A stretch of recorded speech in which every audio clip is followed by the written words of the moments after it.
Hey, it's Jeff Zito, and thanks for listening to another episode of the Celebrity Jobber Podcast. Now in our fourth year. I can't believe this is the fourth year. It seems pretty crazy. But thank you so much for listening and making this one of the top podcasts on Apple Podcasts Music Interviews chart. Streaming on all platforms, whether it's Apple Podcasts, Spotify, iHeart, wherever you listen to podcasts, please subscribe. We'd love a 5-star rating and, of course, leave a review. It's very helpful. Past guests and episodes are online at celebrityjobber.com.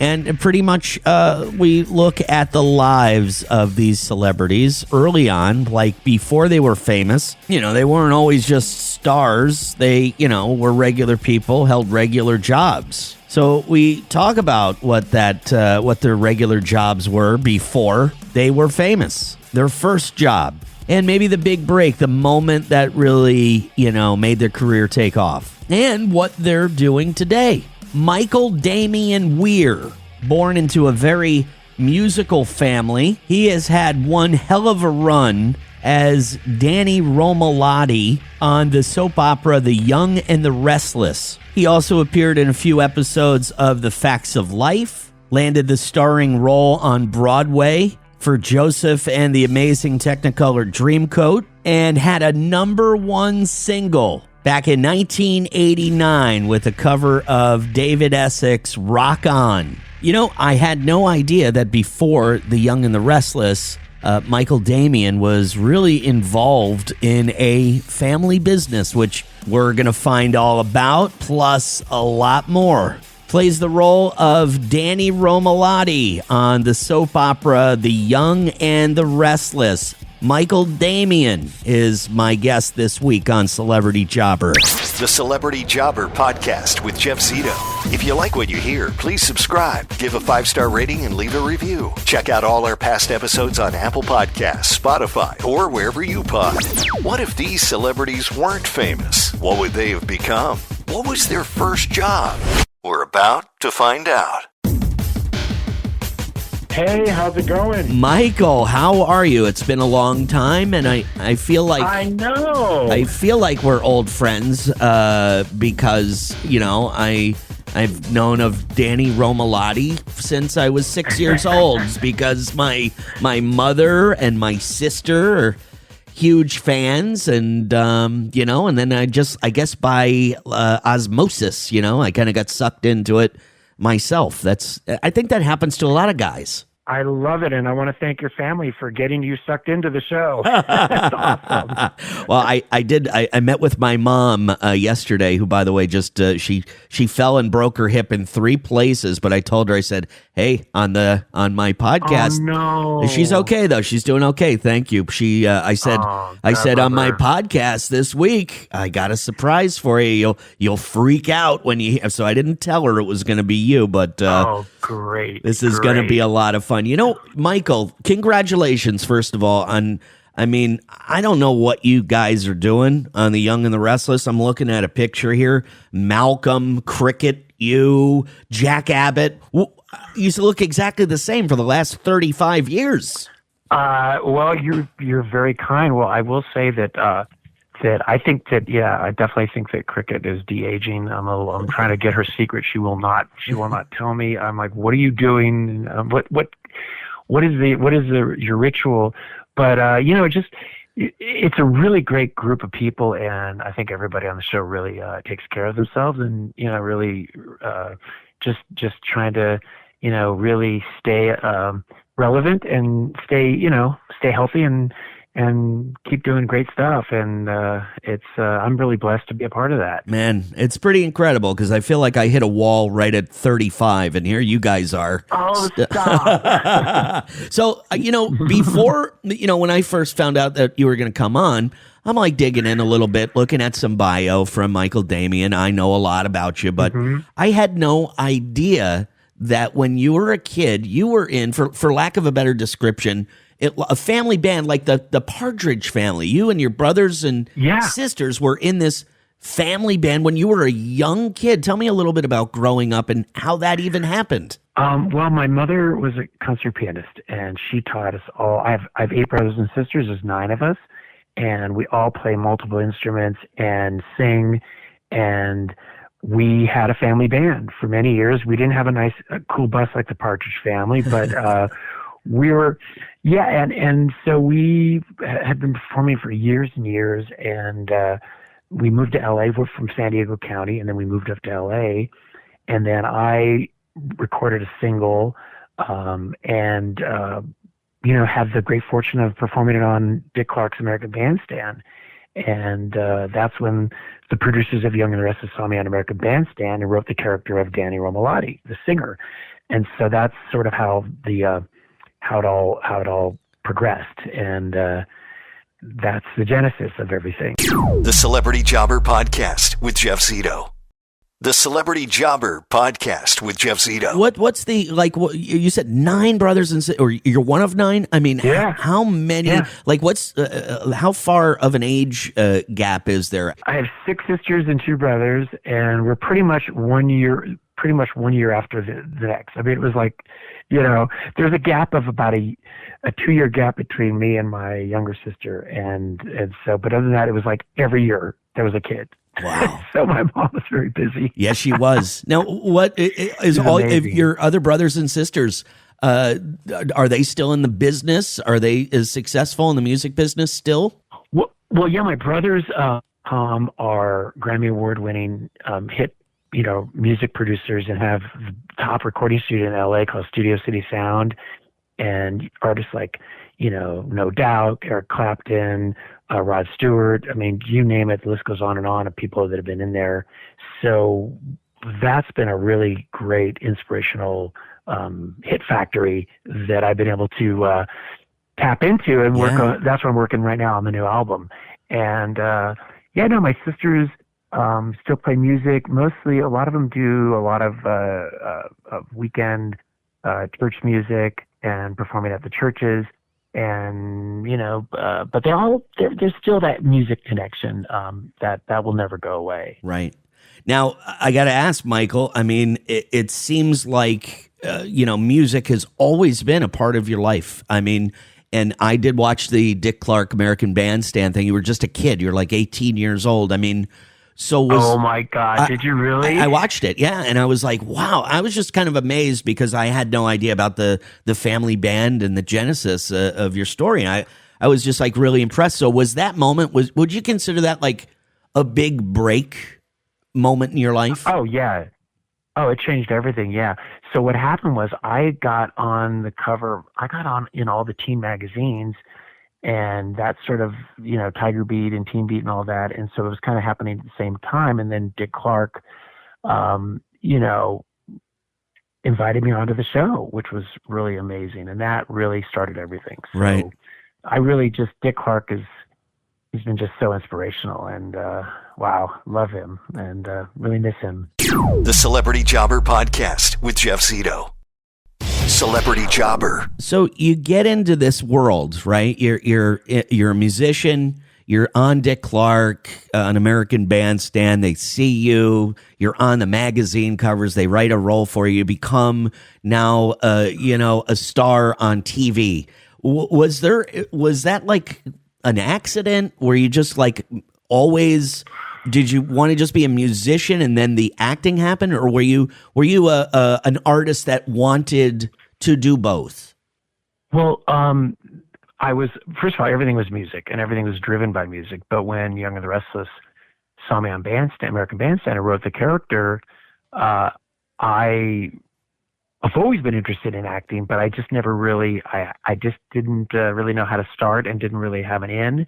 And so when they said that I could do music and act at the same time, I thought I got to seize the moment. In fact, they asked, "Do you act on the phone?" And I said yes. Liar. No, a little white lie. I'm acting. I act around the house, right? But I didn't tell them that. And so I came in to meet with them, and they said, "Yeah, I think we'd love to have you on the show, and just for the summer." And then at the end of the summer, I signed a 5-year contract, and and then started performing my music on the show. And that led to, when I had my album done and gave them the track of Rock On, they said, oh gosh, yeah, let's put it on the show. You could sing it, do a big concert on the Young and the Restless. And that helped propel it to, the top of the charts. And Michael, like you've been doing this for you were famous from the time you were a kid. So I wanted to know if you ever had a regular job. Did you ever have like a regular job? And what was it? Yes, I made pizzas at Garo's Pizzeria on 3rd Street right across from Cedars-Sinai Hospital. I was 15. 15 years old. Okay. And then your first your first professional gig was the Y&R? First professional gig was Young and the Restless. Unbelievable, man. And of course we remember the cover of David Essex, Rock On, from Dream a Little Dream, but I understand that you got a new song right now that's doing very well. And your brothers, you were talking about the hit makers, your brothers, they actually produced this new song, Let Me Into Your Heart. Yeah, it's the first of an album. I've been working on the album for over a year now, and we plan to release the full album in January 2026. And this is sort of the kickoff single. And, what's so cool about it is that I'm performing it on Young and the Restless today. So you can tell your mom that, well, she's probably going to be watching it. Yeah. She'll tell you. Yeah. You're going to have to tell her who you have on the show now, because I'm not sure when this is going to air, but it's a special episode where, it's a Danny and Cricket's bachelorette party, and all kinds of things go awry, and music saves the day, and then Danny gets to perform with, and which is really cool, with some of the castmates. That's so cool. Special. That's so cool. And I just keep going back to the fact you said mom was a concert pianist. So what about were they in the music biz, mom and dad, or was it just like a hobby? Or mom and dad have regular jobs, regular gigs? Well, my mom was going to be she was being groomed as like one of the top concert pianists and was going to be epic. But then she ran into my dad and had 9 kids, so that kind of derailed that whole thing. But my dad was a very successful, phenomenal architect and designed some of the most beautiful places. Yeah.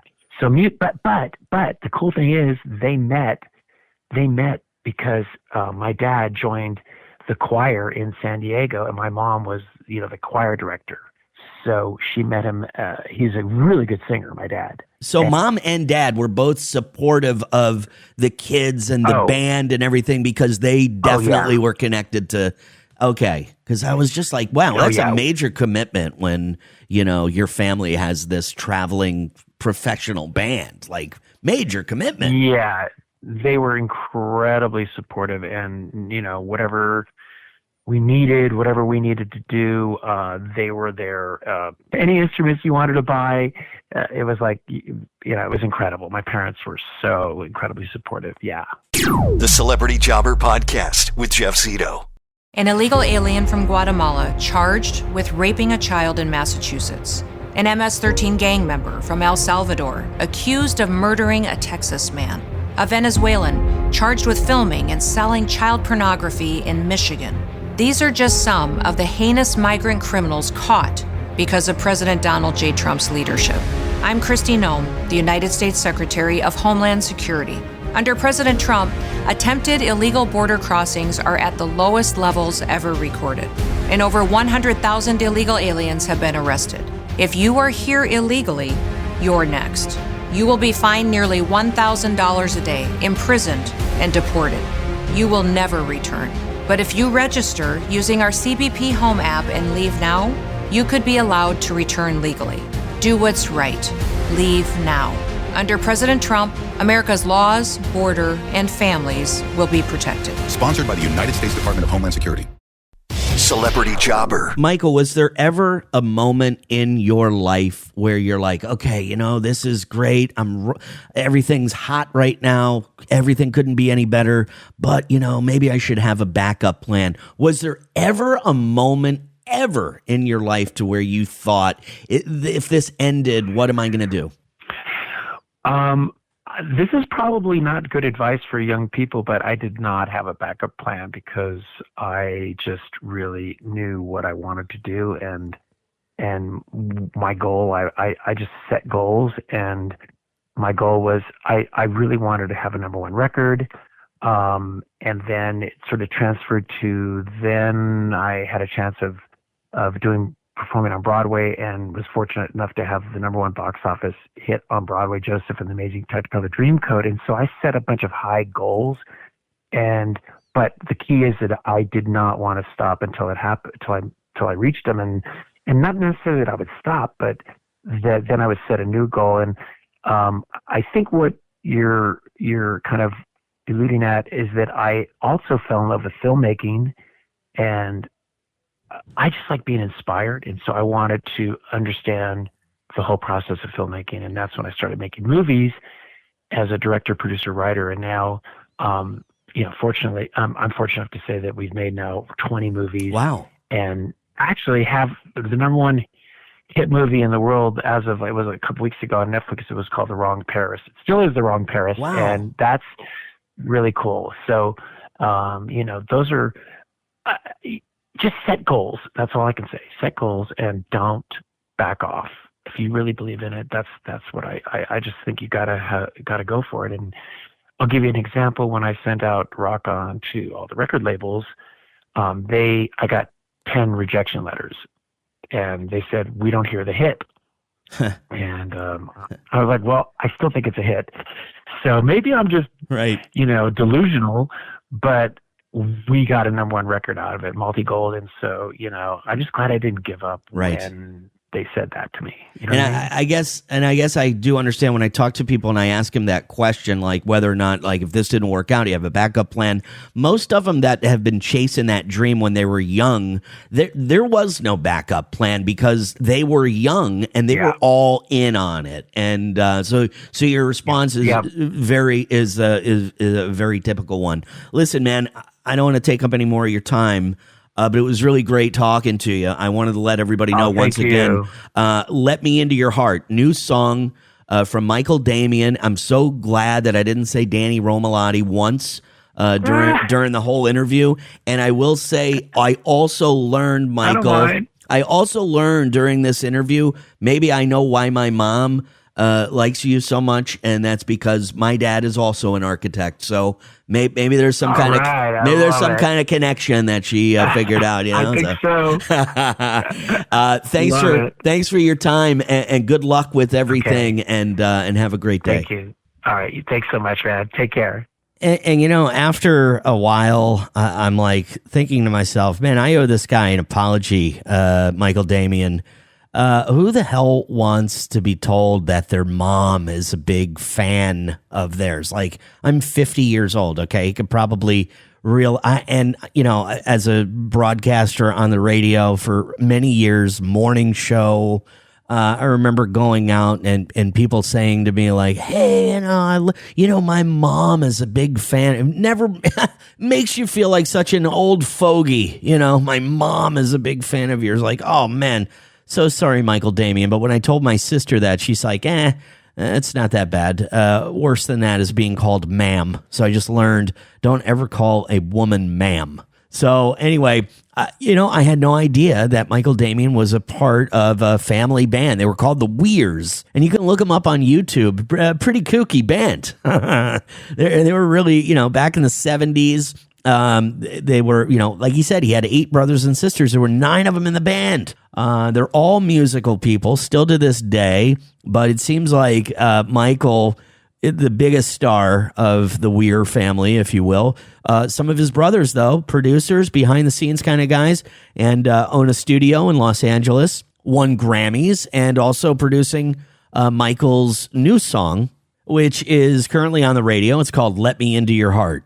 His family, like I said, very musical. His mom, a concert pianist, and his father, an architect. but I guess they met singing in the church choir, something like that. Not to mention, I did see Michael's performance on American Bandstand with Dick Clark. It was that moment, his big break, exposed him to millions of people. And by chance, he gets a phone call from the soap opera, The Young and the Restless, saying, hey, have you ever acted before? He's like, yeah, sure. And they create a role for him. And he said by the end of the summer, they gave him a 5-year contract. So, I mean, he definitely had a little bit of luck involved. There's no doubt about it. But took the ball and ran. What a career with The Young and the Restless. I mean, we're talking 45 years. And the guy is 63 years old. So he was just a kid when he got the role. Not to mention a #1 single. You remember the cover of the David Essex, Rock On? Back in 1989, huge song, #1 hit. First job making pizzas in Los Angeles as a 15-year-old. It was a damn good first job, pizza boy. I'm so glad that job didn't work out for him. Really cool guy. Michael Damian, a.k.a. Danny Romalotti from The Young and the Restless. Wish him good luck on his new song, Let Me Into Your Heart. Seems like it's doing pretty good already. So that'll do it for another episode of the Celebrity Jobber Podcast. You can follow on Instagram, celebrity_jobber_podcast, and our YouTube channel, which is youtube.com/the@celebrityjobber. Streaming on Apple Podcasts, Spotify, iHeart, or wherever you listen to podcasts. Please subscribe. Very important. Would also love a 5-star rating if you like the show. And please leave a review. And like I said earlier, all past guests and episodes are online at celebrityjobber.com. Who were these people before they were famous? What did they do? And how did it all happen? The big break. Some say it was kind of gradual, but others say, it was a moment. Just like Michael said, Dick Clark, American Bandstand. That really did it for him.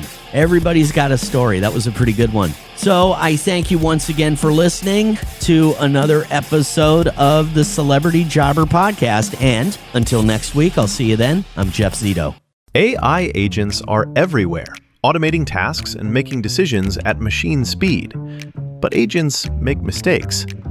Just one rogue agent can do big damage before you even notice. Rubrik Agent Cloud is the only platform that helps you monitor agents, set guardrails, and rewind mistakes, so you can unleash agents, not risk. Accelerate your AI transformation at Rubrik.com. That's RUBRIK.com.